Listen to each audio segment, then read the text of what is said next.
Please be seated.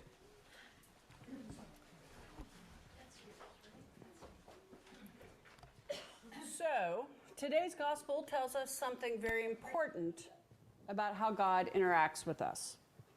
We start where we left off last week, hence the great confusion of reading the exact same reading for 2 paragraphs and only getting to something new in the last paragraph. But the crowd has asked Jesus for more bread, and this is after the feeding of the 5,000. I will tell you, this is also the last week that we are doing the bread of life and the feeding of the 5,000. I know you feel like, if, like me, you feel like we've done this for about 5 weeks. So the crowd has asked for more bread after the feeding of the 5,000. And Jesus tells the crowd that he is the bread of life and that they should be seeking him and not more bread. And as you remember from last week, he tells them that they need to drink his blood and eat his flesh. And this is really difficult for people to understand, understandably, and it was frankly just too much for many. And crowds had been following him everywhere he went. But after this teaching, many chose to leave. They decided it was really just too much for them. They were fans of Jesus, but they did not want to be followers of Jesus. So they left. And as the people walked away, Jesus turns to his disciples and he asked, "Do you also wish to go away?" It's a simple question, but the implications are pretty important. The question is not just about this immediate moment or this particular teaching. It's about the very essence of our relationship with God and how God invites us to join in his work.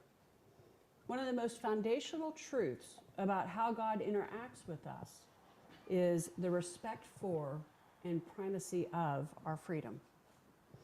Throughout scriptures, God is portrayed as the creator who invites, but never coerces.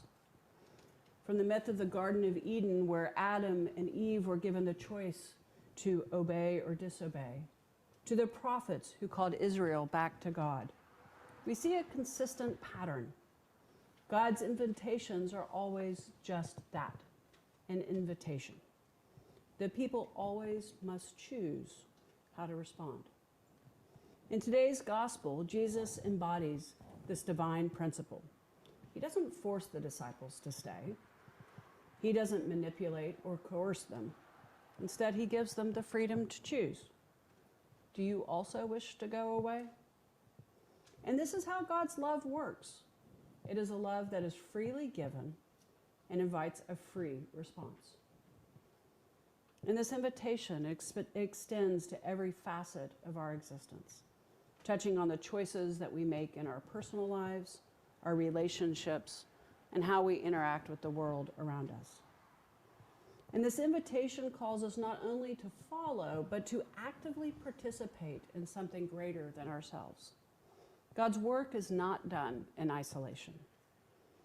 In his infinite wisdom, God has chosen to involve us in the ongoing unfolding of his plan for the world. God has chosen to make us the means through which God's purpose continues to unfold and take shape in the world. And when you stop and think about that, it's amazing. So I'm going to say it again. God chose to make us the means through which his purposes continue to unfold and to take shape in the world. And this brings us to a really special time in our church calendar where we focus on this calling. During the month of September, we're going to be celebrating the season of creation. And the purpose of the season of creation is to join with other Christians around the world to celebrate in prayer and action our calling to take joy in and to protect the earth that God has entrusted to our care. We're invited to see the earth as a gift from our Creator and not as a resource for us to exploit. Over the next 5 weeks, as we journey through the season of creation, we're going to explore what it means to partner with God in caring for our world today. We'll focus on the following themes: pray, learn, do, advocate, and bless. Each of these themes invites us to engage in a way that reflects our commitment to God's ongoing work in the world. And this is a work of all of us together. Each week we have a different theme, and each week we need the contribution of the congregation. In the first week, we'll focus on prayer. So prayer is not just about asking God for things. It's about aligning our hearts with God's heart. It's about tuning our spirits to the rhythm of God's love and compassion for all of creation. And as we pray for creation, we'll express our gratitude for the beauty and diversity of our natural world. We'll pray for the ongoing work of those who are on the front lines protecting our planet. Prayer is the foundation of our relationship with God and with the world, and it sets the tone for all that we are called to do. In the second week, we're going to focus on learning. So God has given us minds to understand the world around us. And part of our responsibility is to educate ourselves about the state of our creation.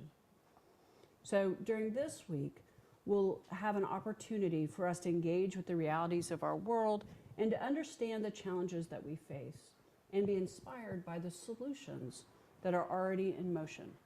It's a time for us to open our eyes and our hearts to the needs of creation and prepare ourselves for action.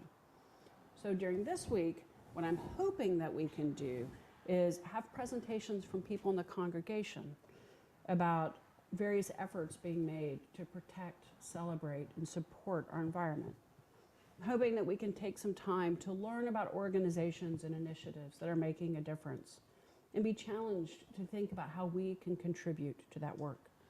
So we need a few people who would be interested in doing that. So if you either know of an organization or want to do some research and find some organizations or some work that you'd be willing to share with the congregation, let me know or let Cindy know.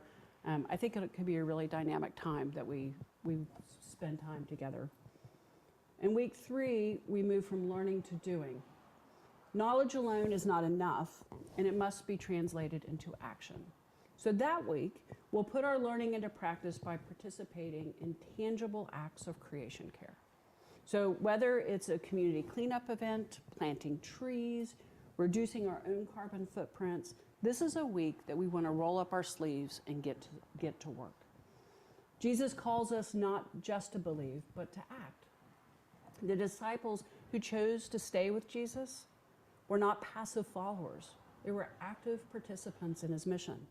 They fed the hungry, they healed the sick, they spread the message of the kingdom. And in the same way, we are called to live in a way that brings God's goodness to the present moment and maximizes flourishing, not just for humanity, but for all of creation. So if you have an idea, I said we were going to all do this together. If you have an idea of how, what we can do together or individually, let me or Cindy know. We'll plan something we can do as a congregation. We can do it either during the hour of worship, or maybe it's something that we'll do with our families or individually. But start thinking of some ideas that we can do during this week. Week 4 is advocate. So the 4th week is dedicated to advocacy. As followers of Christ, we're called to be a voice for the voiceless and to stand up for those who cannot stand up for themselves. And this includes our natural world, which often suffers in silence. So during this week, we'll engage in a project to advocate for the protection of creation. This might involve writing postcards to lawmakers, signing petitions, or supporting organizations that are fighting for environmental justice. Advocacy is about using our voices to influence the decisions that shape our world. It's about standing up for what is right, even when it's difficult. And it's about partnering with God in the ongoing work of creation by ensuring that systems and structures of our world reflects God's values of justice and compassion and care for all. And finally, week 5 is bless. In the 5th week, we'll focus on blessing. And blessing is about recognizing the goodness in something and affirming it. So on September 29th, the 5th week, we'll gather together for a time which I hope will be a time of joy and celebration as we bless the animals that share our lives and bring us so much companionship and love. There'll be a special service where we recognize the sacredness of all living creatures, great and small, and we'll offer prayers and blessings over them. I'm hoping that this will be a blessing fair that we can do outside at a park.